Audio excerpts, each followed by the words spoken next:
Assalamualaikum warahmatullahi wabarakatuh. Saya dari kelompok 5 akan menampilkan hasil diskusi kami dan perkenalkan nama saya Natasha Pratiwi Zulian. Saya Muhammad Irfan. Baik, saya akan menyerahkan kepada Irfan membacakan materi yang pertama. Dasar penyelenggaraan rapat. 1. Prinsip dasar persiapan rapat.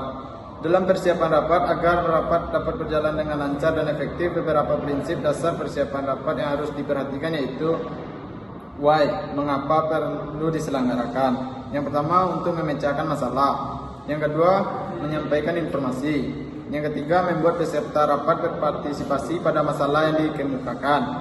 4. Sebagai alat koordinasi yang baik antara peserta dan perusahaan. 2. What, apa masalah yang akan dibicarakan dalam rapat. Yang pertama, panitia rapat tidak bisa menetapkan target waktu rapat secara pasti. Yang kedua, tidak ada kejelasan tentang materi yang akan dibahas dalam rapat. 3. Persiapan saran dan prasarana rapat.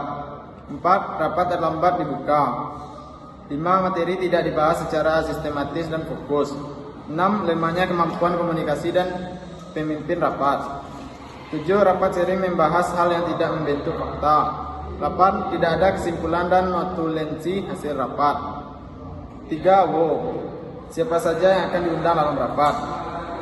Orang-orang yang merupakan anggota dari kelompok itu yang mempunyai andil dalam kelompok tersebut yang berkaitan, berhubungan atau berwenang dengan agenda yang akan dibahas. Selanjutnya, where, di mana rapat akan diselenggarakan. Yang pertama, ballroom, convention hall. Yang kedua, meeting room. Selanjutnya, when, kapan rapat akan diselenggarakan. Jika ada sesuatu yang ingin dibahas dalam sebuah asosiasi kelompok kegiatan tersebut. Selanjutnya, bagaimana rapat akan diselenggarakan. Yang pertama, acara rapat. Yang kedua, tata tertib rapat bersifat fleksibel. Yang ketiga, motivasi, pentingnya masalah yang akan dibahas. 4. Tujuan diadakan rapat. 5. Tanggapan atau saran. 2. Tanggung jawab sekretaris dalam persiapan rapat. Selanjutnya yang kedua yaitu tanggung jawab sekretaris dalam persiapan rapat. A. Membuat agenda rapat dan susunan acara rapat. Agenda rapat adalah daftar yang berisi pokok-pokok permasalahan yang akan dibicarakan dalam suatu agenda rapat. Sedangkan susunan acara rapat adalah rincian atau perjabaran lebih lanjut dari topik-topik agenda dalam rapat. B. Membentuk peserta rapat. Dari agenda rapat yang telah dibuat ditentukan siapa saja peserta yang akan diundang. C. Membuat undangan rapat. Undangan yang dibuat hendaklah memenuhi beberapa syarat. Yang pertama, menggunakan kop surat atau kepala surat. Kedua, mencantumkan nomor surat undangan serta tanggal perbuatan. 3. Mencantumkan perihal undangan rapat. 4. Mencantumkan hari, tanggal, waktu, dan tempat rapat tersebut diselenggarakan. 5. Ditandatangani oleh pejabat yang bertanggung jawab atas surat undangan tersebut. D. Membuat daftar hadir. Buku tamu dan daftar hadir bisa atau yang dibuat di selembar kertas. Digunakan untuk mengetahui jumlah peserta yang datang pada suatu rapat. Untuk mengetahui jumlah sistem yang harus dipersiapkan seperti konsumsi, kursi, dan sebagainya. Sebagai bahan penyusunan notulen rapat dan sebagai dokumentasi. Mempersiapkan bahan rapat. Bahan rapat yang perlu dipersiapkan antara lain sebagai berikut. Pertama, agenda rapat. 2. Notula atau hasil rapat yang lalu apabila rapat tersebut merupakan kelanjutan dari rapat sebelumnya. 3. Bahan-bahan yang akan dibicarakan dalam rapat, makalah, laporan-laporan, dan sebagainya. F. Mempersiapkan peralatan dan perlengkapan rapat.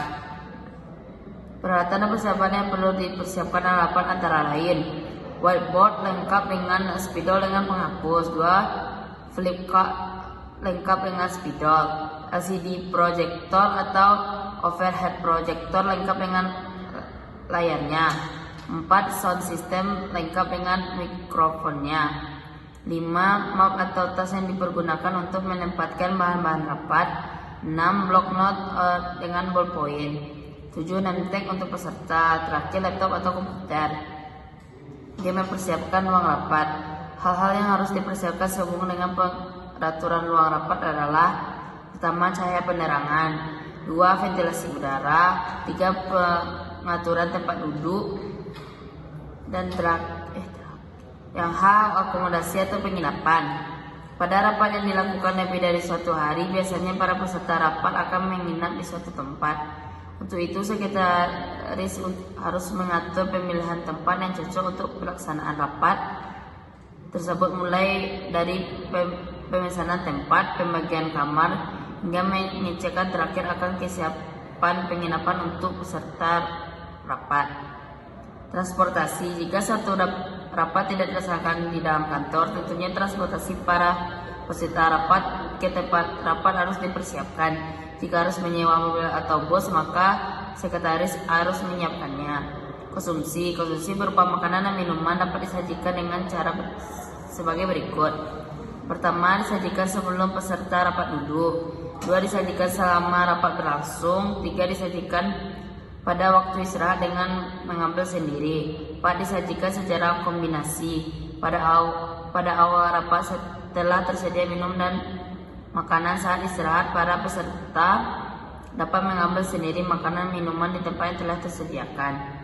Kesehatan, untuk kegiatan rapat yang pelaksanaan lebih dari 1 hari, hendaklah disediakan unit kesehatan untuk menjaga kondisi kesehatan para peserta rapat. Pengecekan persiapan terakhir.